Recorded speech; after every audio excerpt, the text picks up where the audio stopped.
Welcome to This Week in East Brunswick, the town's own news and information program. Tonight we'll start with an excerpt from a recent interview with former Councilman John Runyon. Then a quick look at a display now featured at the East Brunswick Library from the Raritan Photographic Society. Our regular features will include Fashion Focus with clothing designer Mary Louise Cooper, Health Facts with information about diabetes with Dr. Stephen Schneider, and Consumer Aware with consumer advocate Adrian Eisner and information on selecting a summer camp, and we'll have our Township Council review. But first a look at what's on Channel 8 next week. We'll begin the week at 10 a.m. Monday morning with Lenore Kulik and Low Impact Aerobics on Look Great, Feel Great. At 10:30 on Target, Paula Durant speaks with Douglas Halverson of the Middlesex County Mental Health Clinic.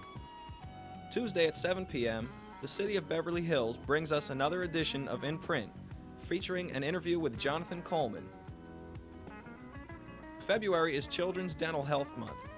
On Tuesday at 7:30 p.m., Ken Shalhoub speaks with Dr. Stephen Hoffman about pediatric dentistry. Tuesday night at 8 p.m., Paul Hansen discusses variable whole life insurance with Robert Dornfeld on You and Your Money. A Township Council retrospective follows at 8:30 as Ken Shalhoub, host of Let's Talk Health, speaks with past Councilman John Runyon. For the children, it's Stories from the Library, Wednesday afternoon at 3 o'clock. This month, Spotlight on Education focuses on the kindergarten program, and it can be seen Wednesday night at 7:30 p.m. And we'll be back at 7 and 8 Thursday night with more news and information on This Week in East Brunswick. Now let's join Ken Shalhoub for a few minutes of his interview with former council member John Runyon in Channel 8's second of 3 Township Council retrospectives. You've indicated to me that growth management is an important issue with you and something that you worked on while you were in office. You care to expand on that? Yeah, I didn't have really much time to get to it, but it's obviously a problem confronting the entire region. This region of which we're a part is one of the fastest growing areas in the United States of America. And every municipality in central New Jersey has been affected by tremendous growth and the traffic that's associated with that growth.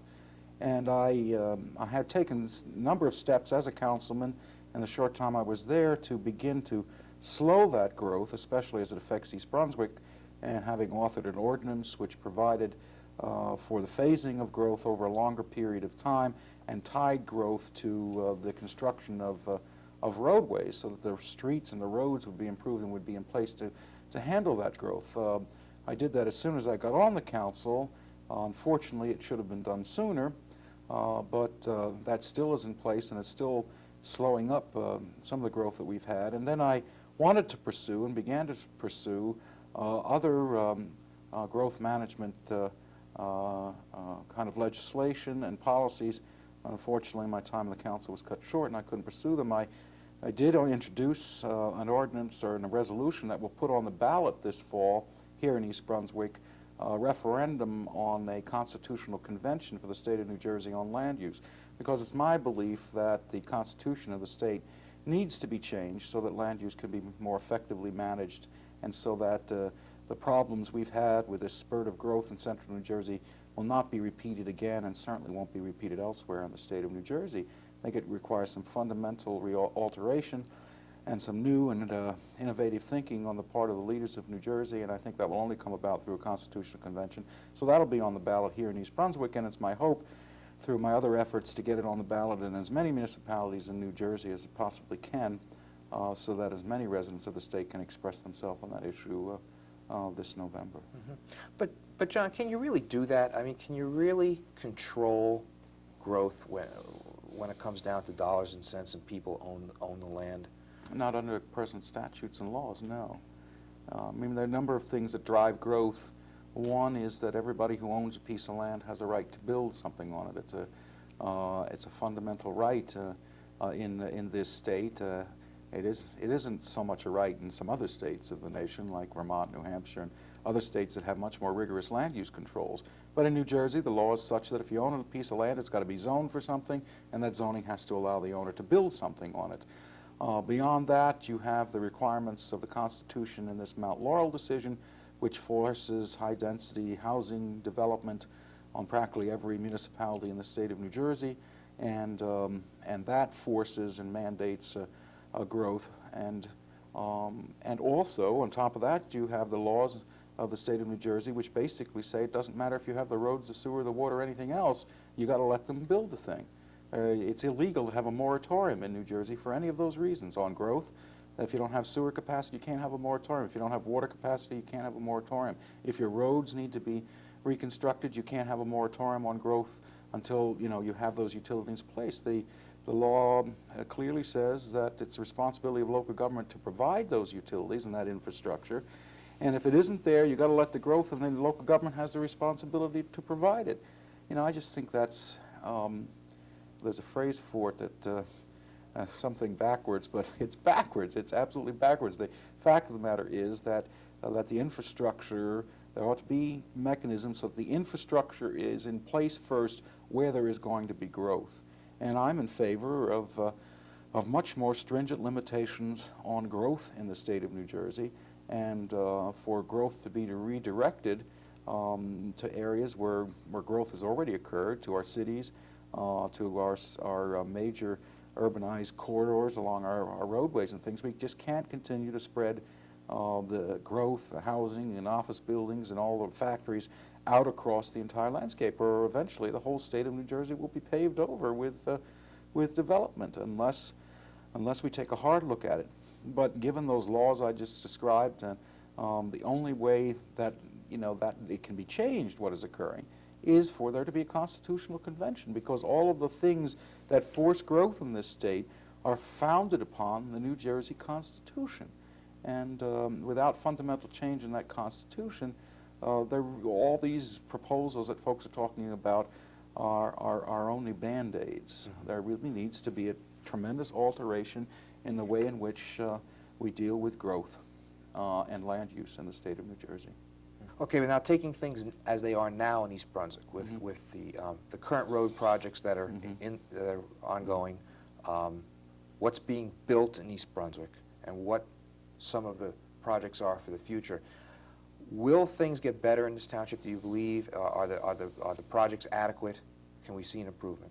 Well, there are a tremendous number of roadway improvements underway or about to begin in the township of East Brunswick. It's one of the achievements over the last year on the council that I'm proud of with my fellow Democrats and the Mayor Fox, is the amount of road work which we were able, through county, state, local, and developer monies, to get underway in East Brunswick. Yes, traffic flow in our community will get better.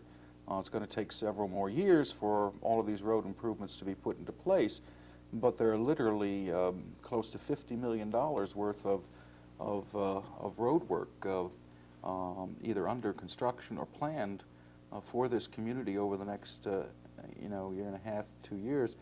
Interestingly enough, one of the things that many people feel we got defeated on as Democrats for the council was the traffic congestion, and we are the ones who have put in place all of these various improvements, but we won't be in office when they're completed, and to take benefit of what I think will be a much more positive situation. The only way it's going to be solved is to go out and solve it, and we did have the solutions, we did have the plans, they are in place, they will go forward, and within 2 years, I think all of the major traffic problems, except for some of the continuing ones on Route 18, will be essentially resolved. It's my hope, if the plans that we have approved are in fact implemented, and I think they will be, because they're all funded. To see this interview in its entirety, watch Channel 8 Tuesday, February 17th at 8:30 p.m. and Saturday, February 21st at 10 a.m. The Raritan Photographic Society is currently exhibiting members' photographs at the library. The group meets on the first and third Thursdays of the month and invites new members. A variety of programs are presented at the meetings, including guest speakers, hands-on demonstration, and judged competitions. Here's just a quick look at some of the photographs now on display.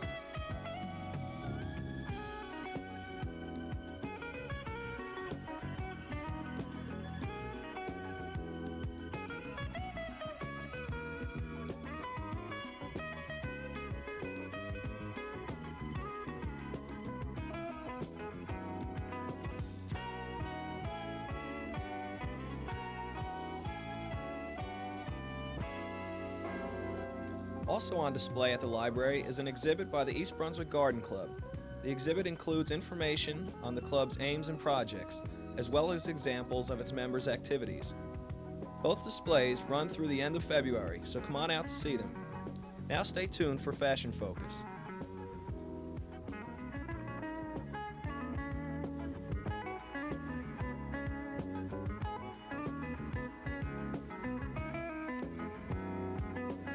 Hi, I'm Mary Louise Cooper, custom clothing designer. Welcome today to Fashion Focus. We see many women in the business world today, and I think they were quite nervous about fitting in, so they dress like men, bow ties and all.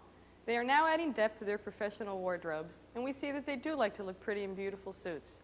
The new professional business look is often geared for women to go from day into evening, whether this is a result of out-of-town dress, a wardrobe budget, or the tight schedules which we all have.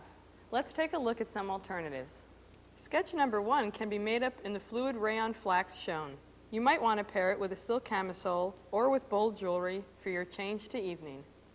In this sketch, the suit is made up of this medium weight wool.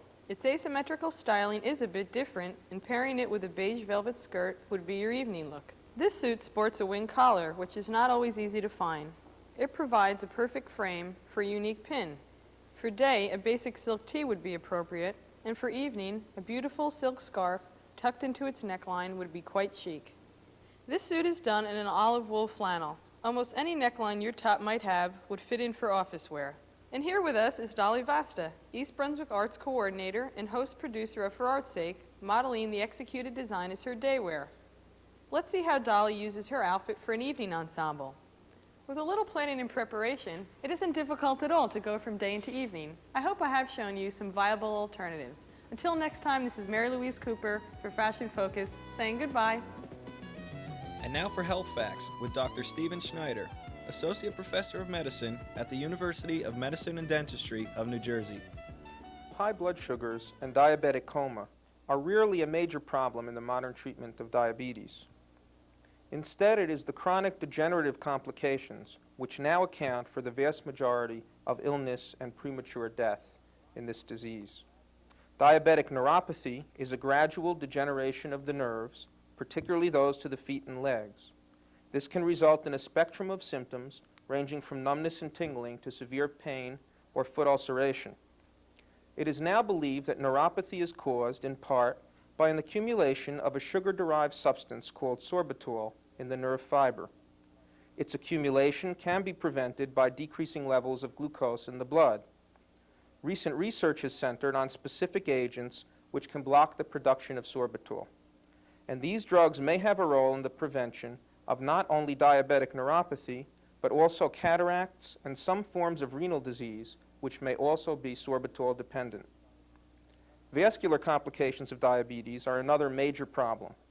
Disease of the small vessels, or microangiopathy, causes blindness and kidney failure, while disease of the large vessels, atherosclerosis, or hardening of the arteries, is responsible for heart attacks, strokes, and many amputations. Smoking, high blood pressure, high cholesterol levels, and physical inactivity all contribute to these complications and are amenable to simple lifestyle changes. Drugs which may protect the vessels of the kidneys, eyes, and legs are currently under development. Finally, exciting advances have been made towards the ultimate goal of curing and preventing type 1 diabetes mellitus. Transplantation of the pancreas is now being performed with increasing success and frequency, thanks to better surgical techniques and new drugs which control the body's immune system, preventing rejection.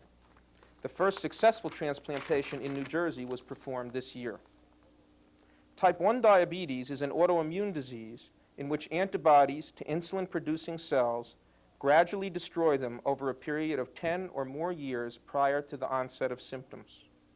New immunosuppressive therapies have the capacity to decrease the severity of diabetes when they are used at the onset of clinical disease. This observation holds out the real possibility that effective immunotherapy in subjects just beginning to suffer antibody damage may one day prevent the development of type 1 diabetes altogether. For more information on diabetes, call the American Diabetes Association at 725-7878. This has been Health Facts, and I'm Dr. Stephen Schneider.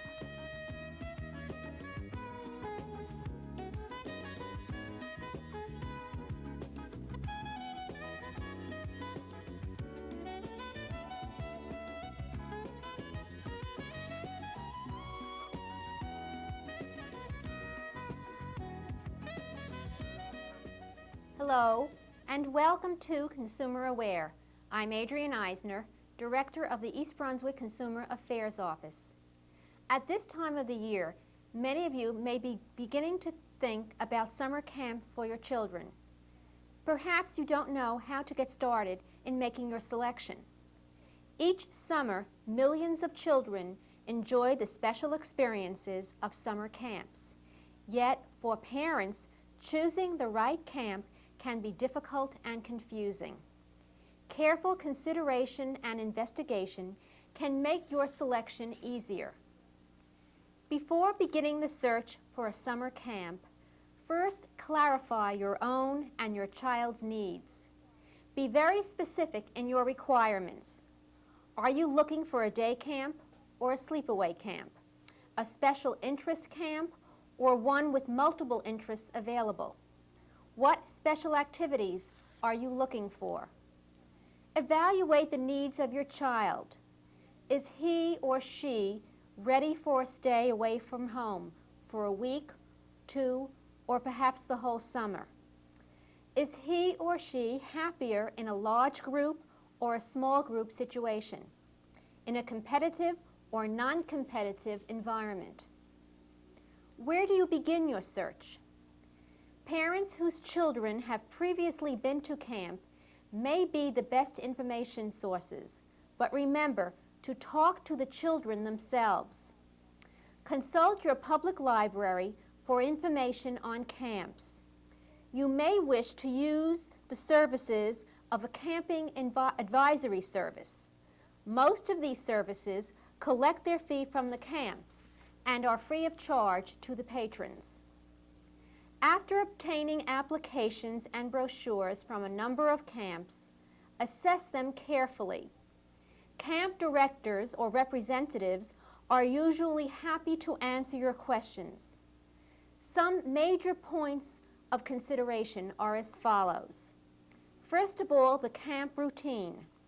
Ask for a description of a typical weekly schedule. Look for diversity so children will not become bored. Look into the health and safety of the camp. Many states require inspections of camps for health and safety factors. Look to see that there is an infirmary or first aid station. Ask, will a registered nurse or doctor be on call? What does the camp do in cases of emergency, and where is the nearest hospital? Be sure that swimming, boating, and other waterfront activities are supervised by a qualified person. Look into the staff. The majority of counselors should be at least 18 years of age. Inquire about the counselor-camper ratio to get a better idea of how the campers are supervised. Also, find out what supervision is given to campers at night.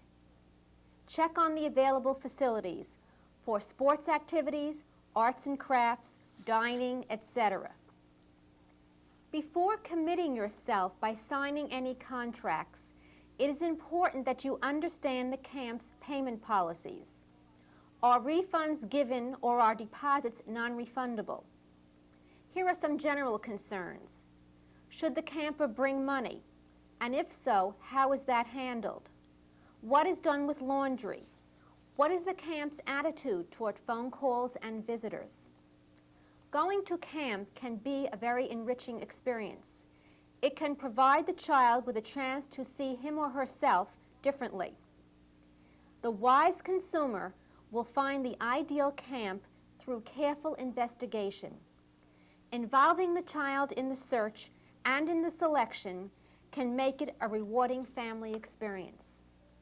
If we in the Consumer Affairs Office can be of any further assistance to you, please contact us at 390-6954. Our office hours are Monday through Friday from 9 a.m. until 5 p.m. Thank you for joining me on Consumer Aware. This past Tuesday, Channel 8 reporter Stuart Davis covered Middlesex County's Solid Waste Advisory Commission's meeting at the library. Waste disposal is perhaps the most pressing issue facing New Jersey today, and East Brunswick, with one of the state's last operating landfills, is in the heart of the crisis. The state is looking toward incineration combined with mandatory recycling as methods to resolve the garbage problem. The county formed the Solid Waste Advisory Commission to help find a solution. At Tuesday's commission meeting, a consultant named 21 potential sites for a garbage-to-energy facility. The commission will have input in choosing the preferred location. East Brunswick, along with 12 other municipalities, housed potential sites. The one area that qualified in East Brunswick is on land adjacent to Edgeboro Landfill. Commission officials said the list of potential sites will be narrowed to 5 by March 15th. Once built, the facility will be used only by Middlesex County in hopes of eliminating many of the problems evident at Edgeboro Landfill. And at this past Monday night Township Council action meeting, a tentative agreement was reached between East Brunswick and the New Jersey Turnpike Authority. Councilman Jack Sinagra, William Kirk, and Russell Walker voted to approve the settlement, which requires the Turnpike to meet several unprecedented demands when it expands through East Brunswick. Councilman Louis Becker abstained from voting, and Joseph Hudak voted against the settlement. A similar agreement was voted down by the council at the previous action meeting. However, a meeting between the township and the Turnpike Authority reaped a more palatable agreement. Township Attorney Bert Bush explained the new terms. He said the settlement takes absolute discretion away from the Turnpike, gives households most affected by the expansion a fairer deal, requires the Turnpike to work with township-appointed consultants when building noise barriers, and calls on the Department of Environmental Protection to arbitrate in case of dispute between the township and Turnpike. Mayor William Fox and Chairman of the Ad Hoc Committee, Ed Cohn, Jack Sinagra, and Bert Bush negotiated the new settlement. Sinagra was a key figure. I think it's not a different agreement. This is the same agreement the mayor negotiated. It is different in certain aspects. It affords a little clearer language on a few points that now I think we're prepared to vote for. Thank you. For the agreement to be fully ratified, a public hearing will have to be held, and a majority of the council will have to again vote in favor of the settlement. Also at the meeting, a resolution to put the proposed Route 18 bypass on the township's master plan was adopted.